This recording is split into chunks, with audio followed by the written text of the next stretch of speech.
ॐ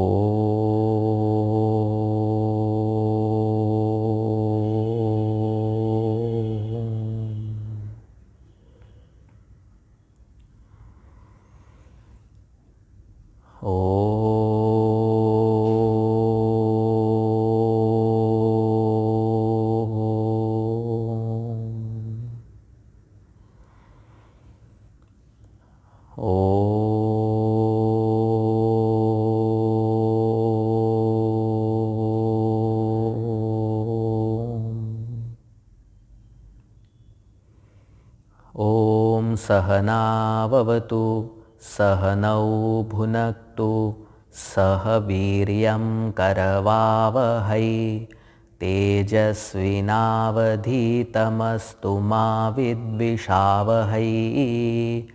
ॐ शान्ति शान्ति शान्तिः।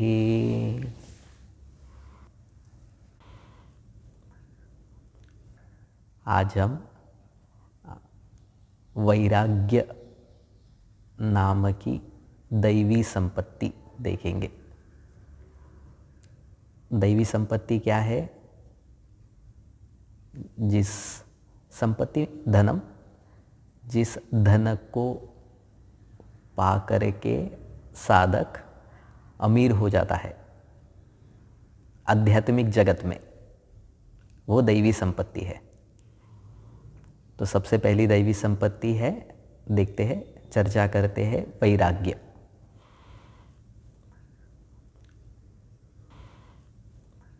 वैराग्य का मतलब होता है राग का अभाव।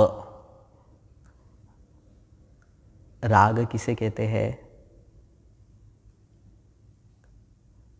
चित्त जिस वस्तु में जा करके चिपकता है, चित्त जिस वस्तु से प्रेम करता है,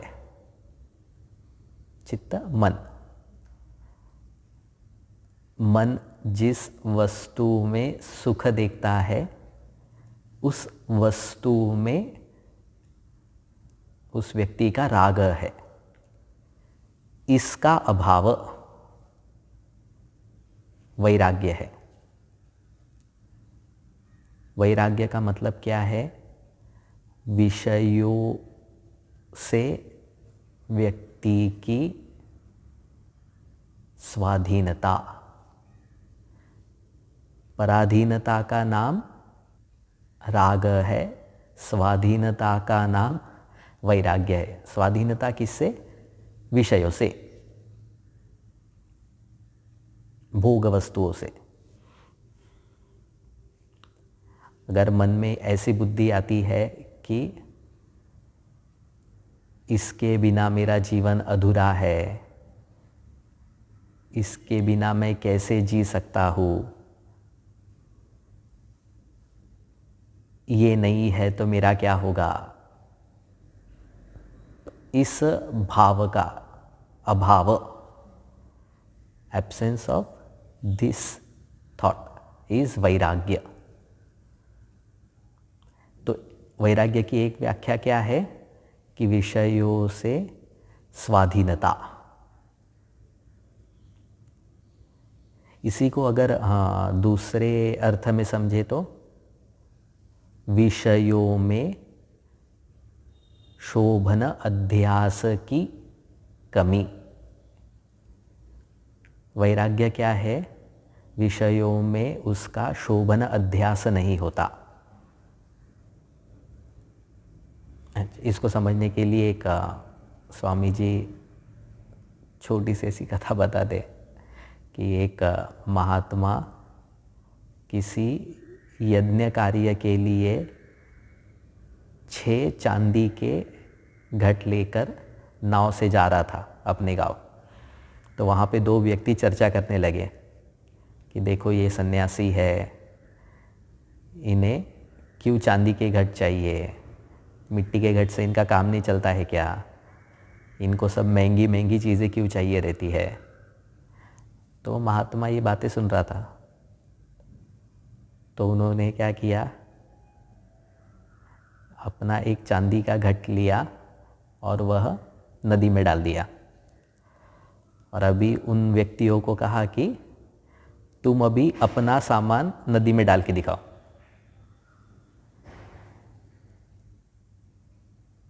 क्या है इसका मतलब?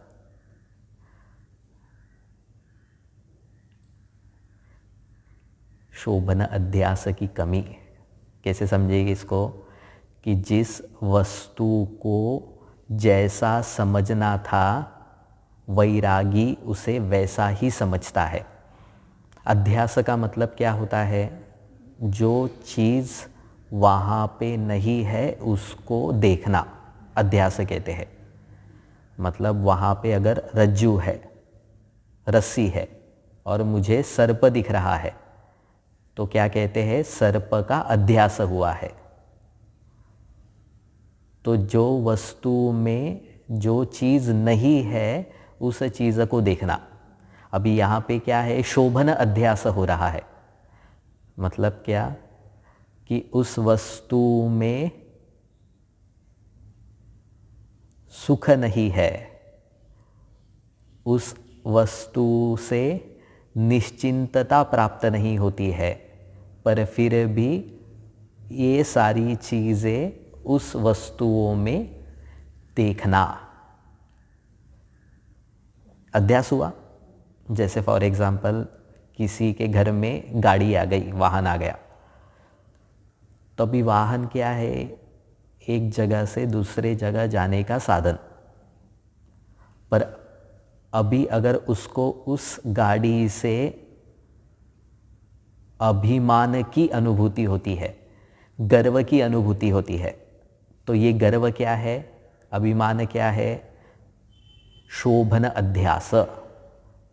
उस वस्तु का काम क्या है? एक जगह से दूसरी जगह ले जाना, बस। अगर कोई व्यक्ति उस वस्तु को वैसा ही देखता है तो हम कहेंगे उसमें शोभन अध्यास नहीं है। शोभन का मतलब क्या होता है? अच्छा देखना।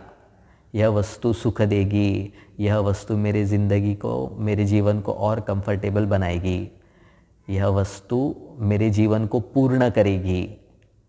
आज जो मन में खाली खाली लग रहा है यह वस्तु उसको भर देगी। ये सारी चीज़ें क्या है? अच्छी अच्छी चीज़ें उस वस्तु में देखना। वह अच्छी चीज़ें उस वस्तु का धर्म नहीं है, उसका स्वभाव नहीं है। मतलब अगर कोई व्यक्ति, गाड़ी अगर वस्तु है, उसका अगर उदाहरण ले तो किसी व्यक्ति को गाड़ी बेचने से सुख की अनुभूति होती है और किसी व्यक्ति को खरीदने से सुख की अनुभूति होती है। तो सुख का धर्म, सुख का स्वभाव वस्तु का नहीं है। ये सुख हमने उस वस्तु पर आरोपित किया है। इसी को क्या कहते हैं? आरोपित किया है। मतलब क्या? जो उस वस्तु में नहीं है उस वस्तु को वैसा हम देख रहे हैं। और शोभन का मतलब क्या है? अच्छा देख रहे हैं। तो जैसे जीवन चलाने के लिए धन बहुत ज़रूरी है, पर धन मेरे सारे दुखों को दूर कर देगा, सारे कष्टों को दूर करेगा, ये क्या है? शोभन अध्यास। धन है तो मैं निश्चिंत हूँ, सिक्योरिटी की जो फीलिंग आती है, ये क्या है? शोभन अध्यास। तो उस महात्मा के लिए वह चांदी के घट थे, चांदी नहीं थी। चांदी है, ये शोभन अध्यास उन व्यक्तियों ने किया। सो वैराग्य क्या है? शोभन अध्यास का अभाव या शोभन अध्यास की कमी को वैराग्य कहते हैं। वैराग्य वस्तुओं का त्याग करना इसको नहीं कहते हैं। वस्तुओं के अभाव को वैराग्य नहीं कहते हैं। वैराग्य क्या है?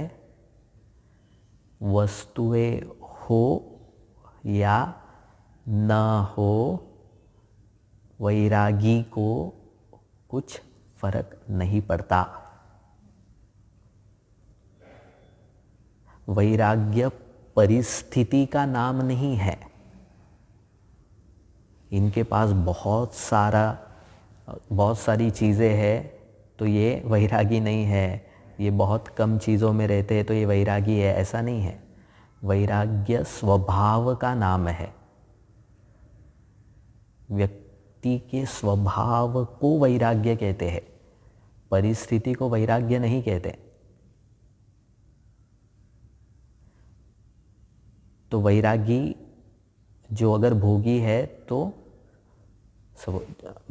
कोई वस्तुओं के ऊपर पराधीन है, वैरागी नहीं है, तो अगर वस्तु उसके हाथ से निकल जाए तो उसे दुख की अनुभूति होगी। वैरागी के लिए फर्क नहीं पड़ता। वैराग्य और त्याग में क्या अंतर है? त्याग में हम जब वस्तु छोड़ते हैं तो उसमें दुख का अनुभव है, कष्ट होता है। वैरागी कौन है? जिसके अंतःकरण में कुछ विकार नहीं आते, अंतःकरण शांति रहता है। तो त्याग से वैराग्य या त्याग सहायक है वैराग्य के लिए, त्याग साधन बनता है वैराग्य के लिए, पर त्याग वैराग्य नहीं है। ये चीज ध्यान में रखना है। वैराग्य को दूसरे शब्दों में और कैसे समझेंगे? महत्व बुद्धि का अभाव। किसी वस्तु को उस ज़्यादा महत्व देना, जितना इम्पोर्टेंस उसको देना चाहिए उससे ज़्यादा। ऐसे ही दो व्यक्ति बात कर रहे थे, देखो ये सन्यासी है फिर भी ये सिल्क के कपड़े पहनते हैं। तो दूसरे सज्जन ने कहा कि वो सिल्क है ये तुम्हें देख रहा है, उस सन्यासी के लिए तो वो केवल वस्त्र है। तो सिल्क में महत्व बुद्धि किसकी है? तुम्हारी है, इसलिए तुमको वहाँ पे वस्त्र नहीं दिखता है, तुम्हें वहाँ पे सिल्क दिखता है। कहने का तात्पर्य क्या है? जिस वस्तु को जितना महत्व देना चाहिए उससे उसको अधिक देना,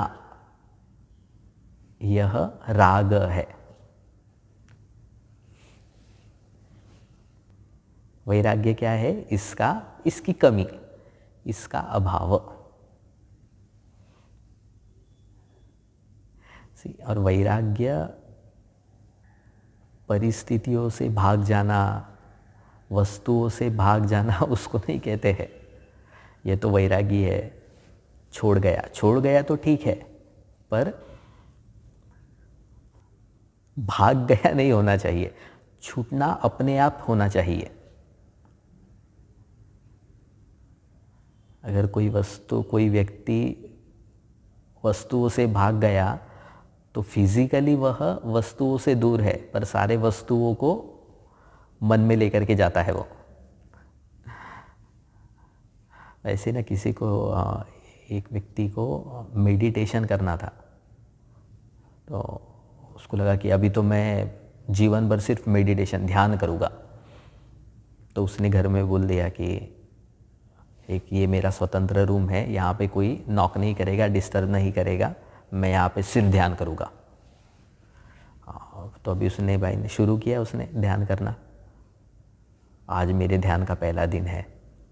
तो अभी ध्यान कर रहा है तो वहाँ पे चाय की खुशबू आ रही है, बच्चों का आवाज़ आ रहा है, शांति नहीं है यहाँ पे। ऐसे अशांत वातावरण में मैं कैसे ध्यान करूँगा? यहाँ पे तो पॉसिबल नहीं है। तो क्या किया उसने?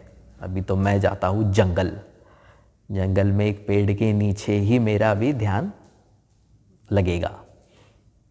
तो भी जंगल में जाता है, वहाँ पे बैठता है। कुछ दिनों के बाद जंगल भी प्रॉब्लम करने लगता है।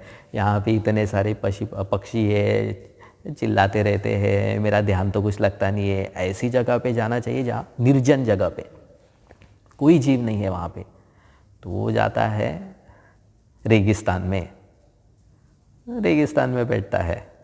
अभी रेगिस्तान में अरे इतनी गर्मी है यहाँ पे, पानी की बोतल लेकर के जाता है तो रेती पे बैठती नहीं है, वो बार बार गिरती है। तो क्या कर रहा है वो, परिस्थिति ही सुधार रहा है। सारी वस्तुओं को मन में लेकर के गया है, वस्तुओं का मन से त्याग नहीं हुआ है, तो ध्यान कैसे होगा। तो वैराग्य पलायन का नाम नहीं है, त्याग का नाम नहीं है। वैराग्य बहुत बड़ी सिद्धि है साधक की, बड़ी सबसे बड़ी संपत्ति है। तो कैसे प्राप्त करें वैराग्य को? वैराग्य प्राप्त होता है विवेक से। क्या है विवेक? विवेक मतलब चलो विचार, एक विचार से वैराग्य प्राप्त होता है। पर अभी सपोज परिस्थिति से अगर वैराग्य प्राप्त हो रहा है तो ऐसा वैराग्य, परिस्थिति से वैराग्य प्राप्त होता है मतलब किसी के बिजनेस में नुकसान हो गया, now I am not interested in all this things. धन का नुकसान हो गया, कुछ ऐसी परिस्थिति आई कि अभी उसको उसमें इंटरेस्ट ही नहीं है, उसको वैराग्य नहीं कहते हैं। क्यों नहीं कहते हैं? वो वैराग्य का भाव है, अभी उसको उसमें उतनी इच्छा नहीं, उसकी उतनी इच्छा नहीं है उसमें। पर यह जो भाव है यह बहुत क्षणिक होता है। क्षणिक होता है मतलब आज अगर उस सपोज किसी व्यक्ति को धन के नुकसान से वैराग्य उत्पन्न हुआ, पर कल उसको अगर लॉटरी लग जाएगी तो उतना ही खुश हो जाएगा। तो मतलब क्या है, धन से शोभन अध्यास, शोभन बुद्धि कम हो गई, महत्व बुद्धि कम हो गई, पराधीनता कम हो गई, ऐसा नहीं है। इसीलिए वैराग्य दृढ़ कब होता है? जब वैराग्य के पीछे विचार हो। क्या विचार हो? तो श्री कृष्ण एक जगह पे कहते हैं दुख योनय एवते। क्या दुख योनय? ये ही संस्पर्शजा भोगाः। ये जो भोग है, संस्पर्शज भोग मतलब इंद्रिय भोग है, यह भोग दुख योनय है। दुख योनय का मतलब क्या है? इनको भोगने से या इनको ग्रहण करने से आगे मुझे तकलीफ ही होगी, मेरे दुख का कारण यही बनेंगे। अभी बने नहीं हैं, पर अगर मैं इसमें ज़्यादा अधीन हो जाऊँगा, इसमें मैं ज़्यादा रमने लगूँगा, तो यही मेरे दुख का कारण बनेंगे। इसीलिए क्या है, इसीलिए ये जो वस्तुएं हैं इसको मैं केवल साधन के रूप में स्वीकार करता हूँ। जितनी मुझे ज़रूरत है उतना ही मैं इस्तेमाल करूँगा। तो ये जो विचार से भाव बना, क्या आप कौन से विचार से? दोष दर्शन से,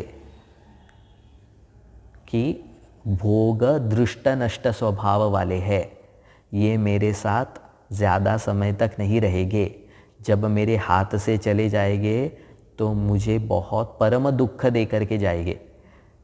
ये विचार करके जब व्यक्ति वस्तुओं के साथ व्यवहार करता है, तब उस वस्तुओं में पराधीनता कम होती है, शोभन अध्यास कम होता है। ऐसा वैराग्य दृढ़ होता है। विवेक से उत्पन्न वैराग्य टिकता है। और भगवान श्री कृष्ण आगे कहते हैं केवल विवेक तो है, वैराग्य होने के लिए विवेक तो चाहिए, ये थॉट तो चाहिए, पर कहते हैं ये विवेक का अभ्यास भी होना चाहिए। अभ्यास का मतलब होता है बार बार चिंतन, बार बार चिंतन कि यह वस्तु दुःखयोनय है, यह वस्तु दुख का कारण है, इसका मन में सतत स्मरण करना, इसको कहते हैं अभ्यास।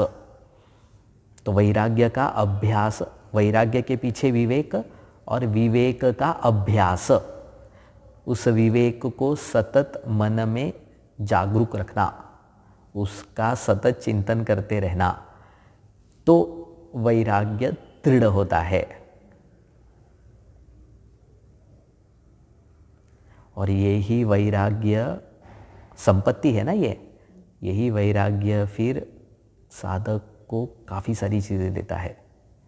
क्या खरीद सकते इस वैराग्य से? शांति, जो मिलती नहीं है। संपत्ति का है ना, संपत्ति मतलब बाइंग पावर है ना इसमें। ये वैराग्य क्या खरीद सकता है? मन शांति, सुख, जो बाजार में नहीं मिलता है। कहते हैं ना हम, आनंद तो बाजार में नहीं मिलता है। हाँ, पर कैसे मिलेगा ये? वैराग्य की अगर संपत्ति है तो।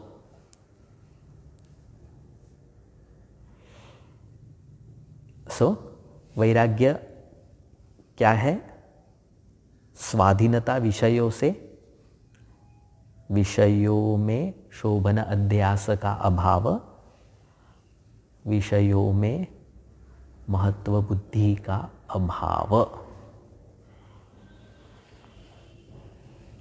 ओम पूर्णमदः पूर्णमिदं पूर्णात् पूर्णमुदच्यते पूर्णस्य पूर्णमादाय पूर्णमेवावशिष्यते।